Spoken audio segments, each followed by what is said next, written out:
नमस्कार, मैं हूं पूजा सिंह और आप देख रहे हैं हमारा उत्तराखंड का ये खास बुलेटिन। चलिए बुलेटिन की शुरुआत करेंगे आज की कुछ खास बड़ी खबरों के साथ। देहरादून में नशा मुक्त भारत अभियान के 5 वर्ष पूरे होने के उपलक्ष्य में राज्य स्तरीय कार्यक्रम का आयोजन किया गया। कार्यक्रम को मुख्यमंत्री पुष्कर सिंह धामी ने संबोधित किया और कहा कि नशा मुक्त देवभूमि का अथक प्रयास सफल हो रहा है। सीएम धामी ने कार्यक्रम के दौरान नशा उन्मूलन के प्रति सभी नागरिकों की सामूहिक जिम्मेदारी पर भी जोर देते हुए कहा, हम सभी को ये संकल्प लेना होगा कि नशा रोकने में हमारा अपना योगदान अवश्य होना चाहिए। हमारी सरकार समाज के विभिन्न वर्गों के बीच नशे के दुष्परिणामों को लेकर व्यापक जागरूकता अभियान चला रही है। स्कूलों में एंटी ड्रग कमेटी का गठन किया गया है।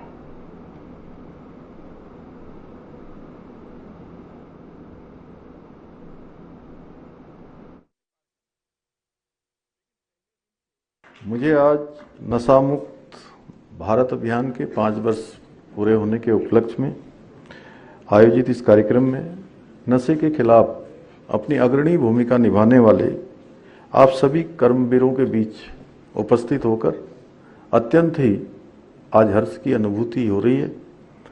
आप सभी के निरंतर परिश्रम से, प्रतिबद्धता से और जन जागरूकता के प्रयासों से आज हमारा समाज नशे की इस भयावह समस्या से मुकाबला करने में सक्षम हो रहा है। इस चुनौती को स्वीकार करके आगे बढ़ रहा है। आज के इस अवसर पर मैं नशा मुक्त अभियान में अपना योगदान देने वाले आप सभी योद्धाओं का हृदय तल से आप सबका आभार व्यक्त करता हूं। भाइयों बहनों, नशा केवल एक बुरी आदत नहीं है, बल्कि समाज को भीतर से खोखला करने वाली एक बहुत भयावह और भयंकर चुनौती है। ये घातक प्रवृत्ति व्यक्ति के चेतना को, विवेक को और निर्णय लेने की जो क्षमता है उसको नष्ट करके उसके पूरे भविष्य को विनाश की ओर ले जाने का काम करता है। और नशे की गिरफ्त में आया व्यक्ति न केवल स्वयं का विनाश करता है, बल्कि अपने पूरे परिवार का भी नाश कर देता है। ये केवल व्यक्ति के स्वास्थ्य और सामाजिक प्रतिष्ठा को ही चोट नहीं पहुंचाता है, बल्कि हमारे आने वाली पीढ़ियों को भविष्य के अंधकार में धकेलने का काम भी करता है। आज नशे का प्रचार प्रसार वैश्विक स्तर पर एक साइलेंट वार की तरह हो रहा है और इस युद्ध का सबसे बड़ा निशाना कोई है तो हमारी भावी पीढ़ी है, हमारे युवा हैं, हमारे छात्र हैं, हमारे नौनिहाल हैं, जिनसे देश की, समाज की, उनके माता पिता की, उनके गुरुजनों की बहुत बड़ी अपेक्षा है कि अमृत काल के ये वाहक बनेंगे। ये हमारे प्रधानमंत्री श्री नरेंद्र मोदी जी के विकसित भारत के संकल्प को सिद्धि तक पहुंचाने का काम करेंगे। ऐसे हमारे होनहार नौजवानों को, कर्णधारों को आज नशा अपना निशाना बना रहा है, क्योंकि हमारी ये युवा पीढ़ी भारत की ऊर्जा है, भारत का सामर्थ्य है और प्रगति का वास्तविक आधार है, जिनके मजबूत कंधों पर आगे चलकर भारत को विकसित भारत बनना है, भारत को दुनिया का श्रेष्ठ भारत बनना है, भारत को दुनिया का नेतृत्व करने वाला भारत बनना है। ऐसा भारत बनना है जिसके पीछे समूची दुनिया चले और भारत उसका नेतृत्व करे। यदि यही ऊर्जा किसी नकारात्मक प्रभाव में फंस जाएगी तो राष्ट्र के विकास की गति रुक जाएगी या बहुत न्यून हो जाएगी, अवरुद्ध हो जाएगी। मैं कह सकता हूं कि स्पीड ब्रेकर लग जाएगा हमारी गति में, हमारी उन्नति में, हमारी प्रगति में। इसलिए आदरणीय प्रधानमंत्री श्री नरेंद्र मोदी जी ने 2020 में स्वतंत्रता दिवस के अवसर पर इस नशा मुक्त अभियान की शुरुआत करके पूरे देश से इस सामाजिक बुराई के विरुद्ध एकजुट होने का आह्वान किया और इसे एक व्यापक जन आंदोलन का स्वरूप दिया। आदरणीय प्रधानमंत्री जी की प्रेरणा से हमारी राज्य सरकार भी नशे के विरुद्ध इस महाअभियान के अंतर्गत ड्रग्स फ्री उत्तराखंड के संकल्प को साकार करने के लिए पूरी प्रतिबद्धता के साथ मिशन मोड पर काम कर रही है। जहां एक और समाज में और विशेषकर युवाओं में नशे के दुष्प्रभाव को कम करने के लिए व्यापक रूप से जागरूकता बढ़ाई जा रही है, वहीं नशा तस्करी से जुड़े अपराधियों के विरुद्ध निरंतर कठोर कार्रवाई भी की जा रही है। मादक पदार्थों की रोकथाम एवं इस संबंध में प्रभावी कार्यक्रम हेतु उत्तराखंड में वर्ष 2022 में त्रिस्तरीय एंटी नारकोटिक्स फोर्स ANTF का गठन भी किया गया था। हमारी फोर्स ने बीते 3 वर्षों में नशे के सौदागरों के खिलाफ सख्त कार्रवाई करते हुए 6000 से भी अधिक ऐसे आरोपियों को गिरफ्तार किया है जो नशे को बढ़ाने का काम कर रहे हैं, नशे का सौदा करने का काम कर रहे हैं, और 200 करोड़ रुपए से भी अधिक के नारकोटिक्स पदार्थ बड़ी मात्रा में बरामद भी किए हैं। इसके साथ ही नशे की चेन को ब्रेक करने के लिए जिलों में नार्को समन्वय तंत्र एनकॉट की नियमित बैठकों का भी आयोजन किया जा रहा है, जिनमें सभी प्रवर्तन एजेंसियों को आवश्यक दिशा निर्देश दिए जाते हैं। इतना ही नहीं, नशे की प्रवृत्ति को रोकने, नशाग्रस्त व्यक्तियों को पुनः मुख्य धारा से जोड़ने तथा उनके पुनर्वास के लिए सभी जनपदों में नशा मुक्ति केंद्रों का प्रभावी रूप से उनको चलन में लाया जा रहा है, उनको प्रभावी बनाया जा रहा है। वर्तमान में प्रदेश में 4 integrated rehabilitation centre for addicts सफलतापूर्वक संचालित हो रहे हैं, जो नशा पीड़ित व्यक्तियों को उपचार, परामर्श और पुनर्वास की बेहतर सेवाएं भी प्रदान कर रहे हैं। इसके अतिरिक्त एम्स ऋषिकेश की सहायता से राज्य में एडिक्शन ट्रीटमेंट फैसिलिटी ATF का संचालन भी किया जा रहा है। हम अन्य सरकारी मेडिकल कॉलेजों में भी ऐसे अत्याधुनिक ATF केंद्र स्थापित करने की दिशा में प्रयास कर रहे हैं। भाइयों बहनों, नशावृत्ति पर प्रभावी नियंत्रण के लिए जन जागरूकता और समाज की सक्रिय भागीदारी, सक्रिय सहभागिता अत्यंत आवश्यक है। जब तक नशे को रोकने के लिए यह अभियान हमारा जन जन का अभियान नहीं बनेगा, तब तक मैं समझता हूं कि कहीं ना कहीं इस अभियान को जो विस्तार मिलना चाहिए उसमें न्यूनता रहेगी। इसलिए आज के इस नशा मुक्ति अभियान के इस वार्षिक अवसर पर 5 साल जब पूरे हो रहे हैं, तो हम सबको एक संकल्प भी लेना होगा कि चाहे जिस रूप में भी हो, मेरा भी योगदान नशा रोकने के लिए होगा।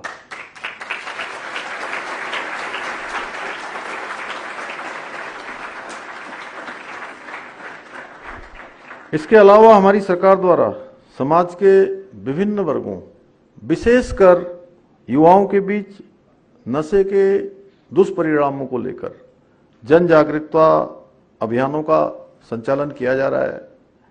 हमने राज्य के प्रत्येक जनपद के शिक्षण संस्थानों में एंटी ड्रग्स कमेटियों का गठन किया है, जिनमें जागरूक विद्यार्थियों, अभिभावकों, शिक्षकों तथा प्रधानाचार्यों को सदस्य के रूप में सम्मिलित किया गया है। साथ ही हम रैलियों के माध्यम से, नुक्कड़ नाटकों, मैराथन और विभिन्न खेल प्रतियोगिताओं के माध्यम से नशे के खिलाफ इस लड़ाई को जन जन तक पहुंचाने का काम कर रहे हैं, प्रयास कर रहे हैं। यही नहीं, हमने जहां एक और विश्व प्रसिद्ध नैनी झील और नौकुचिया ताल में कैकिंग प्रतियोगिता के माध्यम से नशा मुक्ति का संदेश देने का प्रयास किया है, वहीं गीत संगीत के माध्यम से भी लोगों को नशे की लत से दूर रहने के लिए प्रेरित भी किया जा रहा है। हमने उत्तराखंड की गौरवशाली पहचान ऐपण कला को भी इस अभियान से जोड़ा है। आज नशा विरोधी संदेशों से सुसज्जित ऐपण पेंटिंग्स हमारे शैक्षणिक संस्थानों और सार्वजनिक स्थलों की शोभा बढ़ा रहे हैं। इतना ही नहीं, हमने युवाओं को नशे से दूर रखने और उनकी ऊर्जा को सकारात्मक दिशा देने के लिए राज्य में दगड़िया क्लब भी बनाए हैं। अब आप सब लोग दगड़िया जानते हैं? कितने लोग जानते हैं? जरा हाथ खड़ा करिए। अच्छा, सभी जानते हैं। दीदी तुम भी जानती हो? दगड़िया माने साथी, हाँ? और ये एक दूसरे को, ये दगड़िया एक दूसरे को नशे से दूर रखने के लिए, एक दूसरे को प्रेरित करने का काम, एक दूसरे को मोटिवेट करने का काम भी कर रहे हैं। आज के इस अवसर पर मैं प्रदेश के सभी युवाओं से, सभी छात्रों से, छात्राओं से, हमारे नौनिहालों से, नौजवानों से, सबसे अपील करना चाहता हूं कि वे नशे की बात कभी भी आए, कभी कोई मजाक में भी कहे, कोई साथी कहे कि नहीं नहीं चलो यार थोड़ा सा कर लो, कोई फर्क नहीं पड़ेगा, इससे कुछ नहीं होगा, देख तो लो जरा, बड़ा मजा आता है, बड़ा आनंद आएगा। तो ऐसे समय में बिल्कुल ये सोच लेना है कि हमको दृढ़ता से नशे को पूरी मजबूती के साथ ना कहना है। क्या कहना है? इसको बिल्कुल मजाक में नहीं लेना है। अगर एक बार आपने मजाक में, एक बार अगर इसको सीरियसली नहीं लिया, इसको लाइट रूप में ले लिया, ये सोच लिया कि चलो एक बार कर लेते हैं, क्या फर्क पड़ेगा, लेकिन वो इतना अंदर घुस जाएगा, इतना अंदर घुस जाएगा कि फिर उसका निकलना असंभव हो जाएगा। चाह कर भी कई बार सेंस में भी आएगा, लेकिन फिर वो जो लत है उसको जीने नहीं देगी, उसको उससे उबरने नहीं देगी, उससे निकलने नहीं देगी। इसलिए स्वयं भी ना कहना है, अपने साथियों को भी नशे के लिए बिल्कुल ना कहने के लिए उनको प्रेरित करना है, उनको इतना समझा देना है, इतना उनके अंदर भर देना है कि ये जहर है, ऐसा जहर जो एक बार में मौत नहीं लाता है, ये रोज रोज मौत लाता है, तड़पा तड़पा के मौत लाता है, ये ऐसा जहर है। साथियों, हमारी सरकार उत्तराखंड को देश का अग्रणी राज्य बनाने के अपने विकल्प रहित संकल्प के साथ निरंतर कार्य कर रही है, परंतु हमारा ये संकल्प तभी सिद्ध हो सकता है, जैसा अभी डॉक्टर श्रीधर बाबू अदांकी ने भी कहा कि ये तभी सिद्ध हो सकता है जब हमारी युवा पीढ़ी, हमारे छात्र छात्राएं अपनी पूरी ऊर्जा क्षमता और दृढ़ संकल्प के साथ इन अभियानों को आगे बढ़ाए। सरकार जो काम कर रही है, सरकार जो राज्य के हित में, नौजवानों के हित में, महिलाओं के हित में सर्वांगीण। मुख्यमंत्री धामी के नेतृत्व में प्रदेश सरकार की दूरदर्शी नीतियों का व्यापक प्रभाव अब राज्य के दूरस्थ क्षेत्रों तक स्पष्ट रूप से दिखाई देने लगा है। सरकार की ओर से शिक्षा के क्षेत्र में चलाई जा रही प्रभावी सुधार योजनाएं ग्रामीण इलाकों में स्थित सरकारी विद्यालय अब उत्कृष्ट और आदर्श शिक्षा केंद्रों में बदलते जा रहे हैं। राज्य सरकार ने शिक्षण गुणवत्ता को बढ़ाने, विद्यालयों में आधुनिक सुविधाएं उपलब्ध कराने और स्मार्ट कक्षाएं बनाने और शिक्षकों के परीक्षण कार्यक्रमों को मजबूत करने पर विशेष ध्यान दिया है।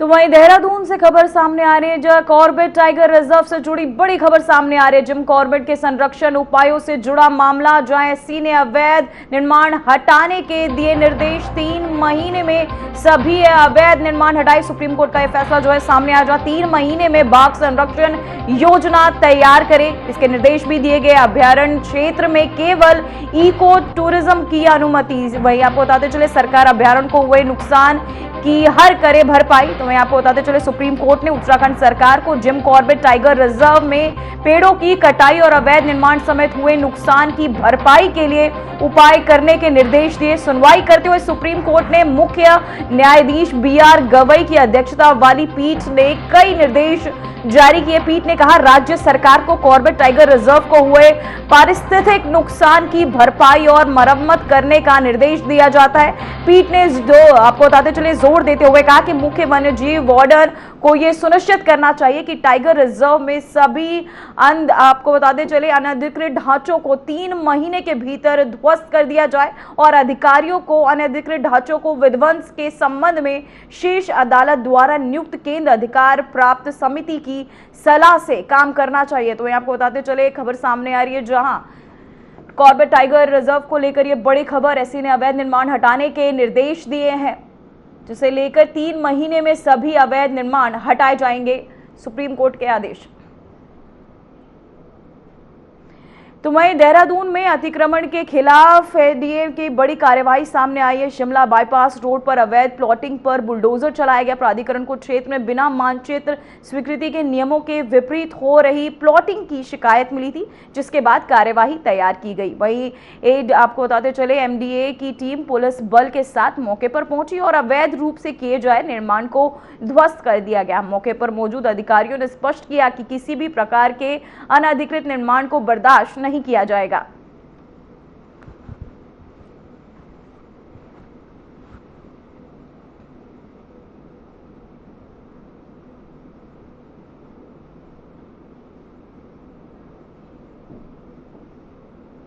तो वहीं उत्तराखंड में जमीन और फ्लैट खरीदना अब और महंगा हो गया। राज्य शासन की रजिस्ट्री शुल्क में बड़ी बढ़ोतरी करते हुए 25,000 रुपए से सीधा 50,000 रुपए कर दिया गया। नई व्यवस्था सोमवार से पूरे राज्य में लागू कर दी गई है। 10 साल बाद पहली बार रजिस्ट्री शुल्क में की गई इस बढ़ोतरी को सरकार ने आवश्यक बताया है। सरकार का कहना है कि बढ़ी हुई राशि का उपयोग प्रदेश के सभी रजिस्ट्री कार्यालय को आधुनिक और तकनीकी रूप से सशक्त बनाने में किया जाएगा ताकि लोगों को बेहतर और तेज सेवाएं मिल सके।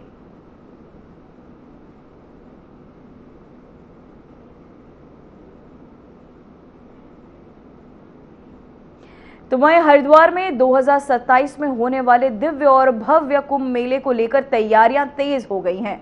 CCR सभागार में आयोजित प्रेस वार्ता के दौरान कुंभ मेला अधिकारी सोनिका ने बताया कि मेले से संबंधित सभी निर्माण और विकास कार्यों को तय समय पर और पूर्ण गुणवत्ता के साथ पूरा किया जाएगा। मेला अधिकारी ने कहा कि कुंभ मेले की भीड़ और व्यवस्था को ध्यान में रखते हुए स्वच्छता, पार्किंग सुविधा और यातायात प्रबंधन के लिए विशेष योजनाएं भी बनाई जा रही हैं।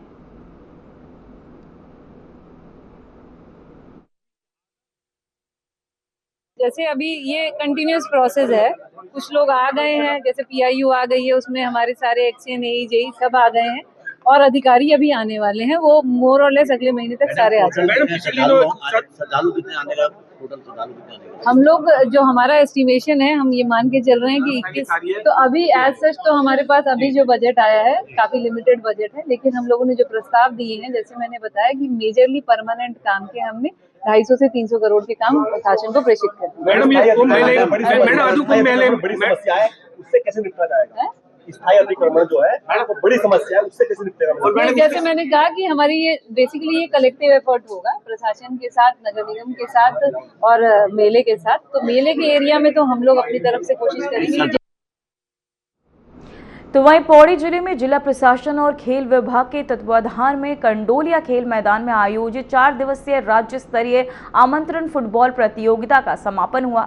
सपा में आपको बताते चले समापन दिवस पर 2 सेमीफाइनल मुकाबले खेले गए। फुटबॉल मैचों ने दर्शकों का खूब मनोरंजन किया। फाइनल में हरिद्वार और चंपावत की टीमें आमने सामने हुई, जिसमें हरिद्वार ने शानदार खेल दिखाते हुए 1-0 से मुकाबला अपने नाम किया। वहीं अंतिम क्षणों तक चले रोमांचक मुकाबले में हरिद्वार ने बढ़त बनाए रखकर खिताब पर अपना कब्जा जमाया। वहीं कंडोलिया मैदान में 4 दिनों से चल रही इस प्रतियोगिता ने न केवल स्थानीय खिलाड़ियों को उत्कृष्ट मंच प्रदान किया, बल्कि जेल में खेल संस्कृति को नई ऊर्जा दी। हम हरिद्वार डिस्ट्रिक्ट से आए हैं। बेसिकली हम हरिद्वार से बिलोंग करते हैं और हमारी हरिद्वार की टीम है, डिस्ट्रिक्ट की टीम है, और हमें पौड़ी में आके बहुत अच्छा लगा। बिल्कुल। और हमारे टीम में ज़्यादातर लड़के गुरुकुल कांगड़ी विश्वविद्यालय के ही हैं, हमारी यूनिवर्सिटी की टीम है एक तरह से, लेकिन हम हरिद्वार होकर नया रिप्रेजेंट, और हमें पौड़ी में आके बहुत अच्छा लगा, बहुत अच्छा आयोजन कर रखा था सबने। और तो मेरी टीम के लिए बहुत इंस्पिरेशन की बात है कि कोई नेशनल प्लेयर हमें इंस्पायर कर रहा है, हमें हमारे लिए वो ट्रॉफी शील्ड वगैरह डिस्ट्रीब्यूट करने आया, ये हमारे लिए बहुत सम्मान है। बात करना चाहेंगे, बहुत बहुत दिल से थैंक यू। बस ग्राउंड थोड़ा अच्छा होना चाहिए, प्ले होना चाहिए, क्योंकि अभी इसमें धूल वगैरह बहुत उड़ती है, लेकिन फिर भी बहुत अच्छी व्यवस्था थी, के हिसाब से बहुत अच्छी व्यवस्था थी।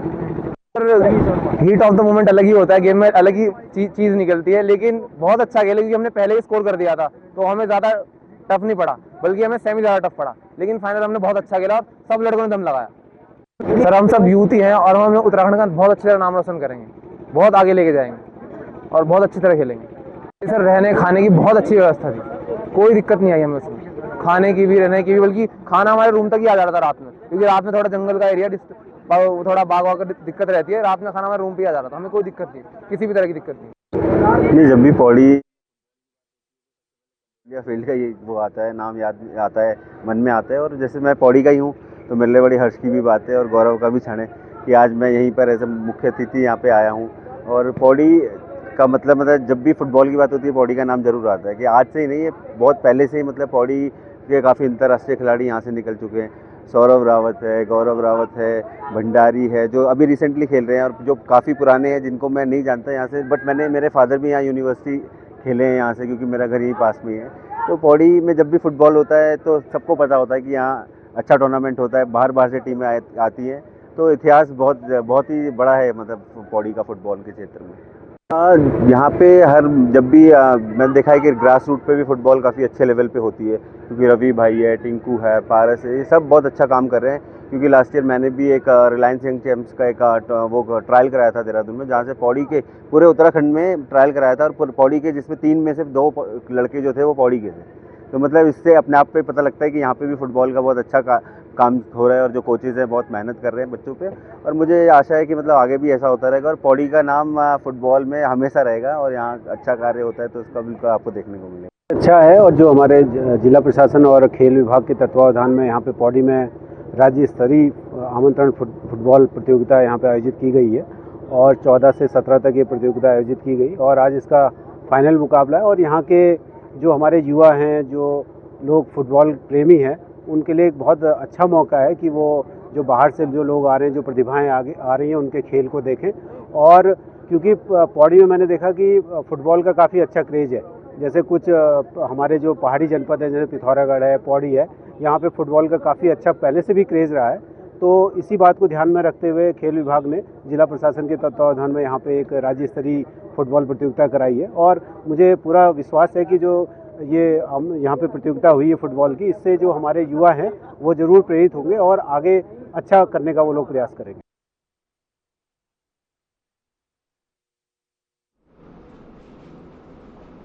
फिलहाल उत्तराखंड की खबरों में इतना ही, मुझे दीजिए इजाजत, नमस्कार।